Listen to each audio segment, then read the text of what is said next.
Au programme de ton Automoto Express, la Tesla Roadster dans le domaine public, quel constructeur français a la meilleure image, la nouvelle safety car en MotoGP, le nouvel atout de la Koenigsegg Gemera, un record inattendu et le carton plein de BYD. Automoto Express, c'est parti!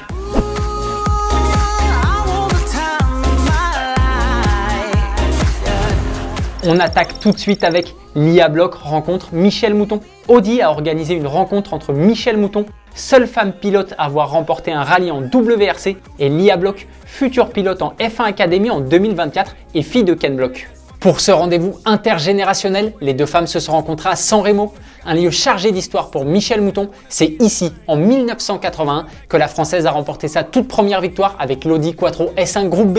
Les deux femmes n'ont pas résisté à partager un bout de route ensemble. Lia Bloch était avec l'Audi S1 e-tron Unitron, le monstre conçu par Ken Bloch pour ses Electricana. Michèle Mouton, quant à elle, a repris le volant de la voiture avec laquelle elle a remporté la mythique course de côte de Pikes Peak.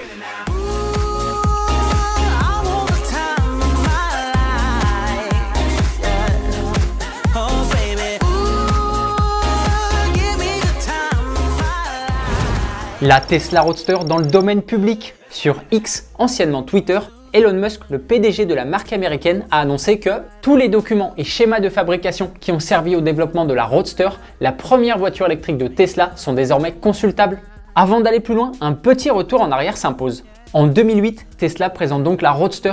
Cette auto reprend le châssis de la Lotus Elise. Elle est en revanche propulsée par un moteur électrique d'une puissance max de 292 chevaux. La Roadster pouvait atteindre les 200 km/h et parcourir environ 400 km. Au total, environ 2500 exemplaires ont été produits. Bon, revenons à nos moutons. Ces documents ne doivent pas servir à concevoir des reproductions, ils sont à destination des propriétaires de Roadster qui cherchent à mieux comprendre leur véhicule. Dernière info et non des moindres, si tu modifies ta voiture grâce aux documents, le constructeur ne fournira aucune garantie. Quel constructeur a la meilleure image en France? C'est Peugeot. Et oui, selon le baromètre Posternak IFOP, au 4e trimestre 2023, Peugeot est la marque automobile française qui possède la meilleure image en France. À la 2e place, on retrouve Citroën et à la 3e, Renault. Pour établir ce classement, les auteurs du baromètre ont posé à 1001 personnes âgées de 18 ans et plus la question suivante. En fonction de ce que vous avez entendu dire de ces grandes entreprises ces derniers mois, en avez-vous une très bonne image, plutôt bonne, plutôt mauvaise ou très mauvaise image? Peugeot a donc un indice d'image de 67% contre 60 pour Citroën et 52 pour Renault. Des résultats corrects dans l'ensemble, mais qui sont moins bons que l'an dernier. En 2022, à la même époque, Peugeot avait un indice d'image de 72%, Citroën de 65% et Renault de 57%. Les trois marques ont perdu 5 points de pourcentage en un an. C'est forcément le sujet de la question du jour. Quelle marque française a la meilleure image pour toi? Dis-nous tout dans les commentaires. Une nouvelle voiture de sécurité en MotoGP. Quelques heures après le Grand Prix MotoGP de Valence, le dernier de la saison, la firme bavaroise a dévoilé la future voiture de sécurité qui officiera lors du championnat du monde 2024. C'est le BMW XM Label Red qui aura cette lourde tâche, il succédera à la M2. Pour mener à bien ses futures missions, le mastodonte de 748 chevaux a reçu quelques nouveaux équipements. De nouveaux feux clignotants sous la calandre, une rampe de feu sur le toit, des sièges baquets Recaro avec des harnais de course et un extincteur.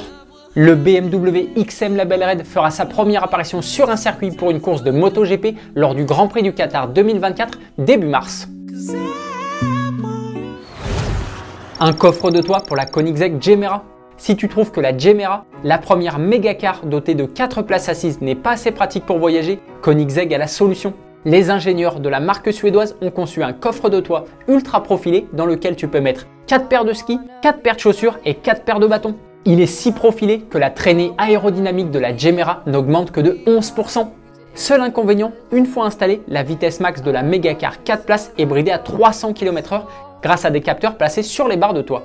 C'est vrai, c'est très largement suffisant, mais c'est un peu dommage, surtout quand l'on a autant de puissance sous la pédale de droite. Et oui, la Gemera, dans sa version la plus extrême, est propulsée par un V8 5 litres de 1500 chevaux, associé à un moteur électrique révolutionnaire de 800 chevaux, pour une puissance totale de 2300 chevaux. Koenigsegg n'a pas dévoilé le prix de ce coffre de toit, mais l'addition doit être très salée.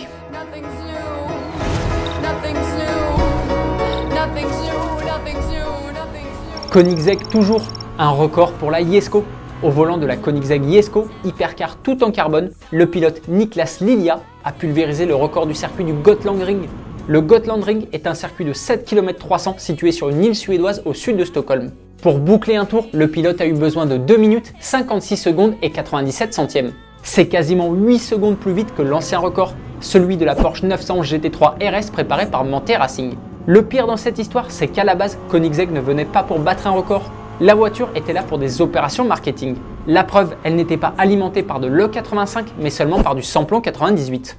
Avec de l'E85, la Koenigsegg Jesko développe 1625 chevaux contre 1280 avec de l'essence classique. Le pilote a également fait savoir qu'il n'avait exploité que 90% du potentiel de l'hypercar.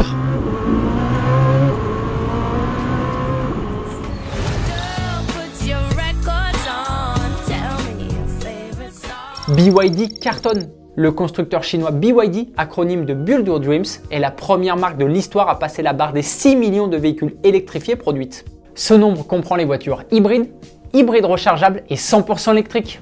Pas mal du tout pour une marque qui a vu le jour en 2003 et qui a eu besoin de 13 ans pour produire son premier million de véhicules électrifiés.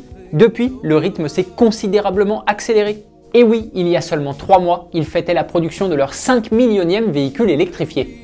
La marque est aujourd'hui commercialisée dans près de 60 pays, dont la France. C'est le moment de revenir sur la question d'hier. On te demandait quelle voiture mérite le titre de la voiture européenne de l'année. Vous êtes assez partagés dans les commentaires, hein. La BMW Série 5 revient un peu plus souvent que les autres. Automoto Express, c'est malheureusement déjà fini pour aujourd'hui. On se retrouve demain, même heure, même endroit pour un nouveau numéro. Bonne soirée, allez ciao!